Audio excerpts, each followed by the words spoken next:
अथ चतुर्थः सर्गः। ततः प्रहृष्टो हनुमान् कृत्यवानिति तद्वचः श्रुत्वा मधुरभावम् च सुग्रीवम् मनसा गतः।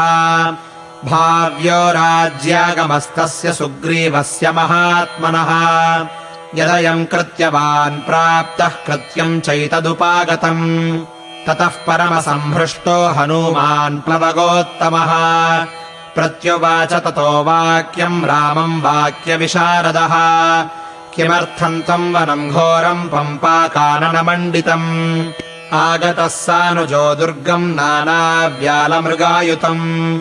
तस्य तद्वचनम् श्रुत्वा लक्ष्मणो रामचोदितः आचचक्षे महात्मानम् रामम् दशरथात्मजम्। राजा दशरथो नाम द्युतिमान् धर्मवत्सलः चातुर्वर्ण्यम् स्वधर्मेण नित्यमेवाभिपालयन्। न द्वेष्टा विद्यते तस्य स तु द्वेष्टि न कञ्चन। स तु सर्वेषु भूतेषु पितामह इवापरः। अग्निष्टोमादिभिर्यज्ञैरिष्टवाणाप्तदक्षिणैः तस्यायम् पूर्वजः पुत्रो रामो नाम जनैः श्रुतः। शरण्यः सर्वभूतानाम् द्युतिर्निर्देशपारगः ज्येष्ठो दशरथस्यायम् पुत्राणाम् गुणवत्तरः। राजलक्षणसंयुक्तः संयुक्तो राज्यसम्पदा। राज्याद्भ्रष्टो मया वस्तुम् वने सार्धमिहागतः। भार्यया च महाभागसीतयानुगतो वशी। दिनक्षये महातेजाः प्रभयेव दिवाकरः। अहमस्यावरो भ्राता गुणैर्दास्यमुपागतः। कृतज्ञस्य बहुज्ञस्य लक्ष्मणो नाम नामतः। सुखार्हस्य महार्हस्य सर्वभूतहितात्मनः। ऐश्वर्येण विहीनस्य वनवासे रतस्य च। रक्षसापहृता भार्या रहिते कामरूपिणा। तच्च न ज्ञायते रक्षः पत्नी येनास्य वाहृता। धनुर्नामदितेः पुत्रः शापाद्राक्षसताम् गतः। आख्यातस्तेन सुग्रीवः समर्थो वानराधिपः। स ज्ञास्यति महावीर्यस्तव भार्यापहारिणम्। एवमुक्त्वा धनुस्वर्गम् भ्राजमानो दिवङ्गतः। एतत्ते सर्वमाख्यातम् याथा तथ्येन पृच्छतः। अहम् चैव च रामश्च सुग्रीवम् शरणम् गतौ। एष दत्त्वा च वित्तानि प्राप्य चानुत्तमम् यशः। लोकनाथः पुरा भूत्वा सुग्रीवम् नाथमिच्छति। सीता यस्य स्नुषा चासीच्छरण्यो धर्मवत्सलः। तस्य पुत्रः शरण्यस्य सुग्रीवम् शरणम् गतः।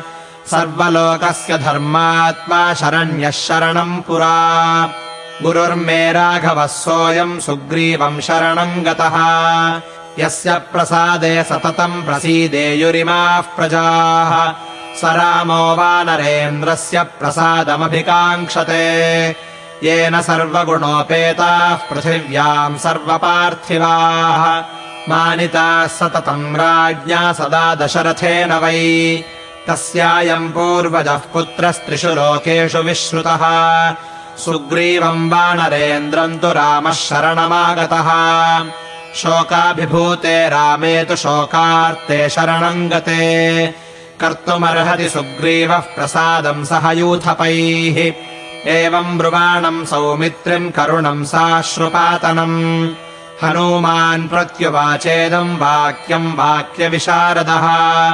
ईदृशा बुद्धिसम्पन्ना जितक्रोधा जितेन्द्रियाः। द्रष्टव्या वानरेन्द्रेण दिष्ट्या दर्शनमागताः।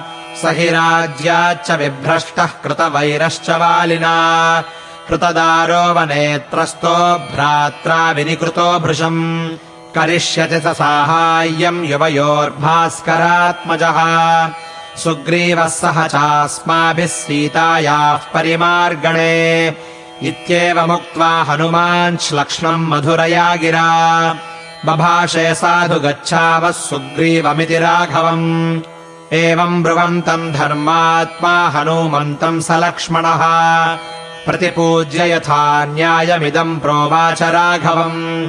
कपिः कथयते हृष्टो यथायम् मारुतात्मजः कृत्यवान् सोऽपि सम्प्राप्तः कृतकृत्योऽसि राघव प्रसन्नमुखवर्णश्च व्यक्तम् हृष्टश्च भाषते नानृतम् वक्ष्यते वीरो हनूमान् मारुतात्मजः ततः स सुमहाप्राज्ञो हनूमान् मारुतात्मजः जगामादाय तौ वीरौ हरिराजाय राघवौ भिक्षुरूपम् परित्यज्य वानरम् रूपमास्थितः पृष्ठमारोप्य तौ वीरौ जगाम कपिकुञ्जरः स तु विपुलयशाः कपिप्रवीरः पवनसुतः कृतकृत्यवत्प्रहृष्टः गिरिवरमुरुविक्रमः प्रयातः स शुभमतिः सह रामलक्ष्मणाभ्याम्